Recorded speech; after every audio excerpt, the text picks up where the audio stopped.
Muito bom, deu para a gente entender ali bem especialmente, né, sobre essas importantes diferenças, né, e principalmente ao que disse o Dimas ali, ao teor de amido e digestibilidade. Inclusive também não param de chegar recados aí da nossa audiência.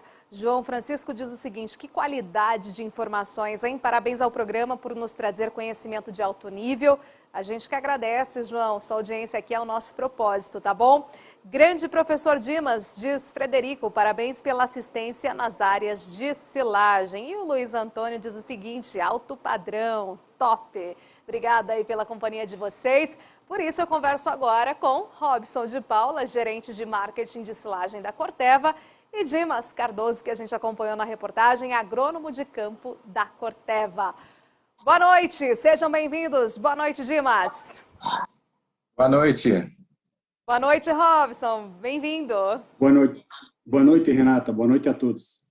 Bom, o que chamou bastante atenção ali na reportagem, né, Dimas, foi a questão, por exemplo, desses dois elementos, fatores preponderantes aí para boa qualidade, né, que é o teor de amido e digestibilidade. Aquela relação que você fez ali na matéria foi fundamental para a gente entender a performance ali do animal. Além desses dois pontos que são cruciais, quais outros a gente pode aprofundar aqui na nossa conversa para levar aqui para a nossa audiência e que vai sim trazer mais qualidade, mais potencial produtivo aí para a nossa silagem? Renata, eu sempre digo que o mais interessante na silagem é que a gente tenha uma boa produtividade, né? Independente da época, que é proporcional à época que está plantando, né? Porque eu sempre falo que quem paga a conta da silagem é a produtividade, porque quanto mais você produz, mais você dilui seus custos e mais barata fica aquela silagem e a qualidade vai pagar o investimento, é claro, né? E quanto mais qualidade tiver essa silagem, mais barato vai ficar a dieta. Então, é fundamental que a gente tenha produtividade para diluir o custo da silagem em si, né? Que hoje a alimentação corresponde a 50% do custo de produção, e que essa silagem tenha essa qualidade aí, principalmente de amido e digestibilidade, né? Porque esses valores sendo altos, o milho vai apresentar uma alta conversão de leite por tonelada, consequentemente, os animais, vai manter a performance dos animais, ou a gente vai poder economizar concentrado na dieta, porque isso é muito importante, porque como, repito, né, a alimentação é 50% do custo, é a única coisa que está na mão do produtor hoje, porque os outros custos ele não consegue ter interferência, né? Energia elétrica, mão de obra, medicamento, infraestrutura, né? Enfim, a alimentação é um negócio hoje muito importante que deixa o produtor mais competitivo. Isso é que é importante. Essa é a mensagem. Muito bom. Agora, Robson, pegando um gancho ali também, falando um pouquinho da qualidade, né, da silagem por meio aí da safrinha, né? Como é que a gente pode fazer para melhorar aí toda essa qualidade, esse potencial, né, que a segunda safra nos traz também? A silagem produzida na safrinha, costumeiramente, ela era uma silagem de uma qualidade inferior à produzida no verão. Porém, com o avanço de novos híbridos, novas tecnologias de manejo, saber aproveitar o que o momento de plantio, por exemplo, da safrinha traz de benefício para o desenvolvimento da planta de milho, são medidas que nós podemos tomar para reduzir essa diferença de qualidade da silagem de verão com a silagem da safrinha. Investimento em híbridos mais adaptados, a combinação de híbridos, como o Dimas comentou muito bem na reportagem, práticas de manejo, de condução da lavoura, adubação nitrogenada, o manejo de doenças. E, assim, sim, o produtor hoje, ele muitas vezes não consegue ficar dependente só do verão.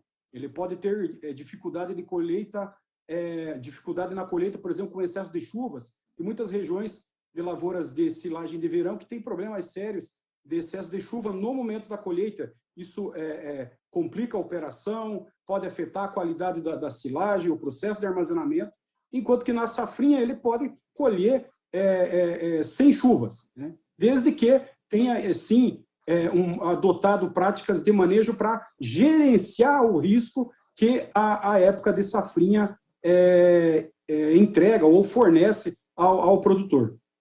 Muito bom. Dimas, complementando, quais outras oportunidades de ganhos são possíveis, né, obter na safrinha? Então, nem sempre, né, a safrinha, no geral, a gente tem visto essa qualidade inferior. Exatamente isso em função do que o Robson comentou. Mas há situações hoje que a safrinha está quase equiparada ao verão. A gente verifica, por exemplo, na região de Rio Verde, né, as produtividades de grãos têm se situado ali de 160, 180 sacos. Isso não tem diferença quase de uma silagem produzida nessa época em relação ao verão, né, porque o potencial está alto. E também nas áreas irrigadas permite, como no caso da fazenda, permite que se mantenha uma produção alta e mantendo qualidade. Então, nessas fazendas, nesses produtores que o Robson falou, que faz tecnologia na safrinha, não se tem muita diferenciação com relação à qualidade da silagem, e aí se torna uma oportunidade. A safrinha, para nós hoje, principalmente para os produtores, elas têm se tornado uma questão de segurança alimentar, mesmo porque os animais hoje não pastejam mais, estão todos, a maioria está indo para o sistema intensivo. Então, são vacas o boi, né, praticamente, que não vão pastejar mais. Então, depende de um alimento de alta qualidade, super equilibrado em fibras e também para equilibrar essa dieta final, que é muito importante, né, porque é o que sobra no bolso do produtor. Tá? Exatamente, tem a ver com os custos, né? Que seria a minha próxima questão ali para eu passar também para o Robson, mas eu não poderia deixar de agradecer essa audiência incrível que está aqui com a gente ao vivo. Excelente conteúdo compartilhado, diz o Rogério Donato. Robson entende muito de silagem, tem muita experiência. Obrigada aí, o César. Frederico Barreto aqui com a gente, muito orgulhoso de trabalhar numa empresa que valoriza e expõe conhecimento e experiência desses seus profissionais, como Dimas e Robson, dois mestres aí da silagem. 50 anos de experiência em silagem na tela agora, professores Robson e Dimas, parabéns a vocês pelas grandes contribuições, o Ecli aqui com a gente, também a Klaus, melhores especialistas de silagem do Brasil juntos, fantástico. Enfim, grande amigo e mestre Dimas Cardoso, qualidade e informação técnica, diz o Luiz Eduardo Salgado. São muitas mensagens chegando aqui aos nossos queridos colegas aqui, professores, realmente trazendo uma aula, né, de silagem, fazendo esse comparativo. Agora, em relação aos custos, né, que também é importante a gente detalhar, como é que a gente pode fazer essa relação, Robson? Então, Renata, a silagem de milho, ela tem todo o potencial de ser o alimento mais barato a ser produzido na propriedade. Eu diluo os custos da tonelada da silagem ou do quilo da silagem ou do quilo da matéria seca com produtividade. O milho é uma cultura altamente responsiva a manejo, né, a cuidados agronômicos. Com o aumento da produtividade, se eu tenho uma silagem que vai produzir 12 toneladas de matéria seca, por exemplo, e uma silagem que produz 18 toneladas, muitas vezes os custos são próximos. Então, a quantidade que o investimento do produtor dividido pelo total de quilo de matéria seca colhido por hectare dá um preço médio ali em centavos do quilo da matéria seca. Então, como que eu diluo esses custos? Como que uma forma de gerenciar a operação toda para reduzir custo do quilo do alimento? Com produtividade. Com manejo, a cultura do milho responde, a planta do milho responde, a Corteva tem trabalhado sempre buscando híbridos mais específicos para a silagem e com adequadas práticas de manejo, aumenta-se a produtividade 1 a 2 toneladas a mais que eu consiga produzir por hectare, muitas vezes com cuidados simples ou adotando práticas bastante simples, como qualidade de plantio, cuidados para que a planta tenha um bom desenvolvimento inicial e desenvolva bem e produza bem durante todo o seu ciclo, até o momento de corte, são práticas que vai trazer benefício ao produtor, com muita certeza trazem benefício ao produtor, diluindo os custos de produção. Independente se eu tenho uma silagem de alta produtividade ou de baixa produtividade, muitas vezes os custos são muito próximos. Muito bom. Para a gente fechar aqui bem rapidamente, qual que é a mensagem que fica aqui para a nossa audiência? Começando por você, Dimas. Realmente é como a grande mensagem que a gente deixa é como a gente fazer bastante produção, né, na área, tanto no verão quanto na safrinha, maximizar o uso da área, mas de uma forma sustentável. Isso é fundamental.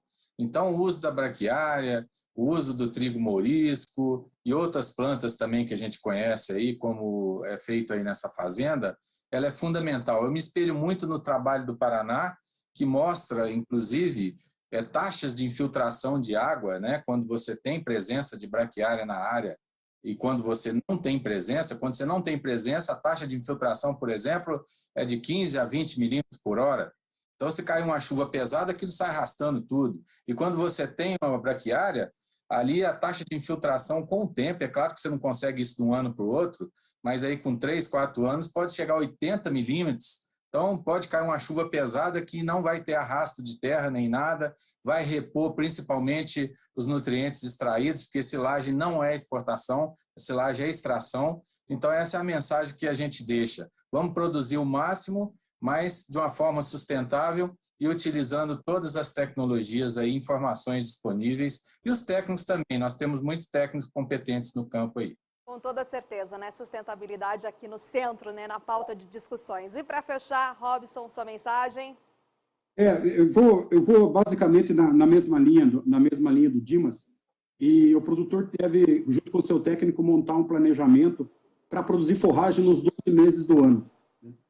E utilizar muitas informações e práticas que já são consolidadas e disponíveis, como essa da braquiária, como a integração com outras culturas que também têm potencial forrageiro. Para quê? Como o Dimas comentou anteriormente, mais da metade, ou pelo menos a metade do custo de produção de 1 litro de leite vem do alimento. Então, a sustentação da atividade, uma principal forma do produtor gerenciar bem o seu negócio, principalmente de leite, é produzir alimento com produtividade, com qualidade, dentro da sua propriedade.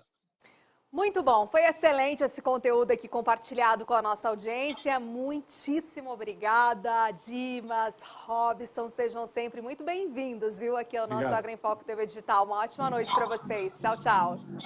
Boa noite, obrigado. Obrigada.